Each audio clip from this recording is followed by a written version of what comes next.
Welcome back to the vlog. It is your host Rob with I-25 Kia. I went to the dealership to go get a car and I saw this thing.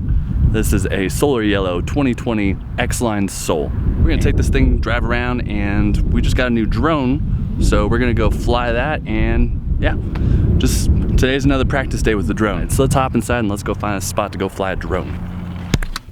So the X-Line is sweet. So what sets off the Soul? The fun. I love the gigantic touchscreen display you get with your integrated Apple CarPlay. You can go through all your messages. You can navigate all over Colorado if you need to do that like I do. It's just spacious, man. Every time I get in Soul, I'm always surprised with how much space there is in here. It feels like a very large car, but it actually takes up a small footprint.